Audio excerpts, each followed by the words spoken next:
I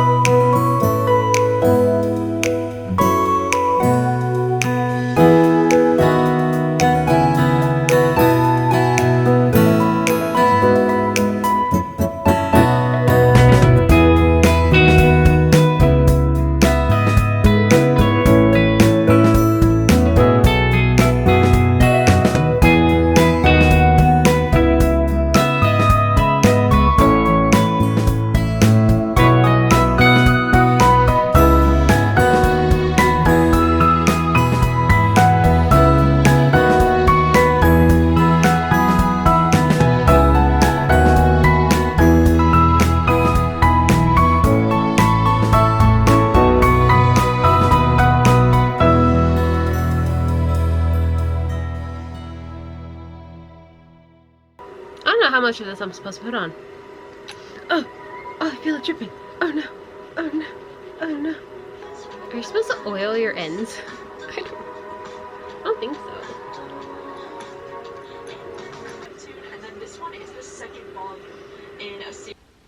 So hi, welcome back to the channel, welcome back to the vlog. If you're new here, hello, I'm Z, a lover of anime, fashion, books. We talk about a lot of stuff here, just saying. So subscribe if you want it. If you're not, it's okay. So I got hooked. TikTok shop made me buy it. It's the veganic natural hair oil. So, you know, I'm gonna be seeing how this works out. I will let you guys know if, you know, it's really what they say it is. I don't know. Highlighting. Hi. Okay. Yep. Just go the other way. We're watching Gabby. See, that is so much better light. Okay, so I got hooked from TikTok shop. But what I wanted to share with you guys is, so I was really curious because one of my goals for this year was to actually read more diversely. And I'm a big dark romance girly, I'm a big fantasy girly, and I was like, you know what?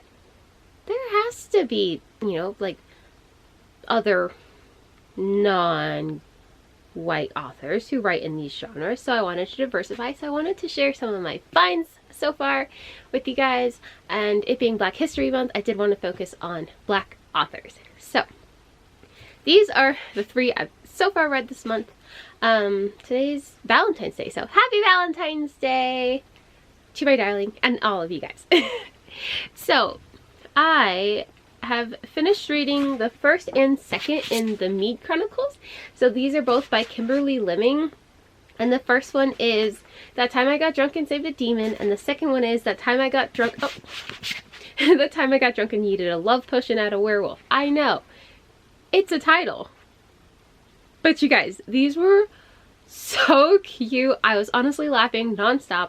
So the very first time I heard about this one, so these have actually been like, the cover art has been redone. So they originally had different cover art.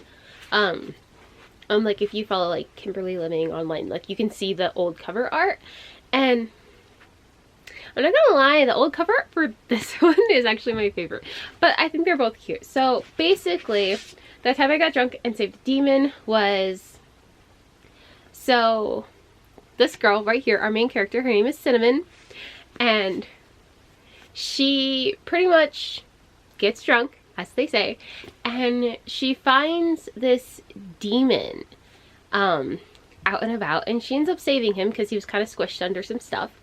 So she saves him, and there's, let me make sure it's not, okay, yeah.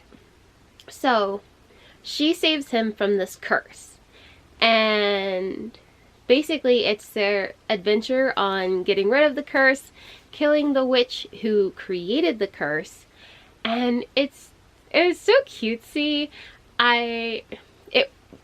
So it's he falls first, and it's not insta-lovey, even though like it gets there, but it's not. Like, even though it happens fast, it's not, it doesn't feel insta-lovey. Like, there still feels like some, like, give and take where she's, like, battling, what do I really feel about this guy? And he is just so cute the way he plays pranks on her, and he just adores her. And his name is Fallon, so the main love interest, his name is Fallon. And I'm not gonna lie, on the cover he's pretty hot. Like, the way they describe him, Kimberly Living, she did that. So if you are curious, there is spice in it. It's not like a crazy amount. I would only say it's maybe like 2 chili peppers, but everybody's spice tolerance varies. So there is some spice in here, just so you're aware. And then with That Time I Got Drunk and You Did a Love Potion at a Werewolf. So pretty much it's after everything that happens in the first book, so I'm not going to give him anything, like any kind of like spoilers for it. But like it's very evident that she throws a love potion at a werewolf, and so now, like, of course he's in love with her because of the potion, but there's, let's see, make sure it's not a spoiler. Okay, so it's not a spoiler. Okay, so on top of her putting the potion on him, she's trying to say that she's not his fated mate. He says, "You're my fated mate, I love you," and she goes, "It's the love potion." So pretty much throughout the whole entire story, she's trying to convince him, once the love potion wears off, that she's not actually his fated mate. She does end up falling for him, which is super cute. And like, one of her things is, even though he's like this great werewolf guy for her, she doesn't want to take advantage of him. And I really, like, I appreciated that, because you don't see that a lot in books, where it's like, okay, well, he only loves me because of the magic, is what she's thinking for the most part. So she doesn't want him to like her because of that. The fated mate situation, she's totally fine with, because she loves a paranormal romance girly. She's one of those. But she wants his feelings for her to be true and not influenced by the love potion. So it's a really cute read. I was cackling. Kimberly Living is officially an autobi author. I'm so interested right now, and I can't wait for the next one, which is That Time I Got Drunk and Saved a Human. And it's another character that you meet in both of these 2 books, and it's his story, and it's good. I already pre-ordered it. It's coming out in March. And then another book I also finished was Dirty Wicked Prince, and this one is by Eden O'Neill. This is the book 1 of the Court Legacy. So this is actually a dark romance. So it's high school bully romance. It's set as a darker romance because it's a high school bully romance, and I found this author on TikTok, and I enjoyed this book. It was a good bully romance. It's kind of weird, and not weird. How would I describe it? There's more to it than just him bullying her and her falling for him, because some of the ways she fell for him, I'm like, girl, what are you into? Like, okay, we don't kink shame here, but sis, that was interesting.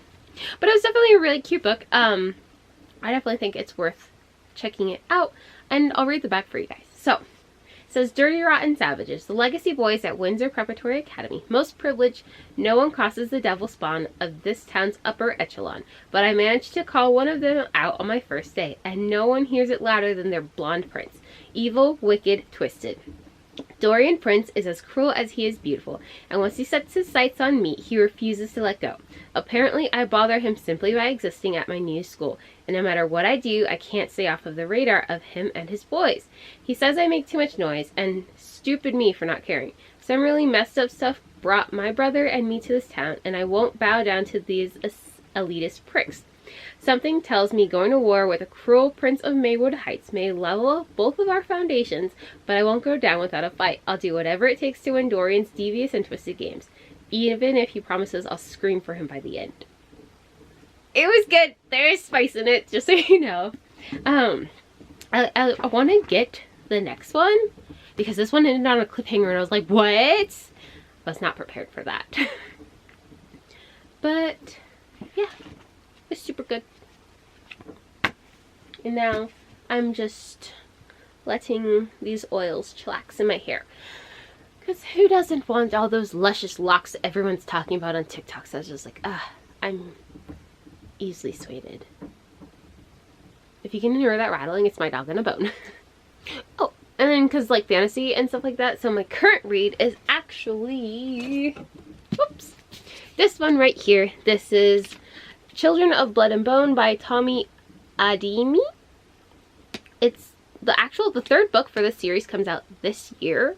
And I already own the second one. It's like a Children of Vengeance, of Virtue and Vengeance. So I have the first one, the second one, and I want to actually read them. I had lightly DNF'd this one a while ago just because I wasn't really in my reading era, and there's a lot going on in life, so I wasn't able to like truly appreciate this. But what I'll read the back for you. We'll do that. We'll make this easier. Just kidding, it's on the back. Okay, so it's Julie Adebola remembers when the soil of Orisha hummed with magic. Burners ignited flames, Tiders beckoned waves, and Zelly's Reaper mother summoned forth souls. But everything changed once magic disappeared under the orders of a ruthless king, the Magi. Under the orders of a ruthless king, the Magi were targeted and killed, leaving Zelly without a mother and her people without hope. Now Zelly has one chance to bring back magic and strike against the monarchy. With the help of a rogue princess, Zelly must outwit and outrun the crown prince, who is hell-bent on eradicating magic for good. Danger lurks in Orisha, where snow lepornaris. I'm sorry, I can't say that word. It's like snow lepornaris prowl, and vengeful spirits wait in the waters. Yet the greatest threat may be Zelly herself, as she struggles to control her powers and her growing feelings for an enemy. And honestly, there's a map, so of course it's great. And honestly, the hardcover looks so pretty. Like, that's gorgeous. So I'm really excited to read this one. And yes, it'll be a good time. It was part of my February TBR, which really I've strayed from. Very much so. Because, you know, mood reader, it happens. It is what it is. But I'm going to finish this one. And in case you were a fantasy girly or you're a dark romance girly, well, I guess a romantasy, because, you know, these were both, like, they're fantasy romance / monster romances. I don't know. But in case you are, those are some books I've been reading and one I can't wait to read. I heard this is really good. I know Jan from Jan Agaton really likes this book, so I'm really excited to pick it up. And yeah, those are just some fun, diverse finds for you guys. If you are interested, definitely think about checking them out.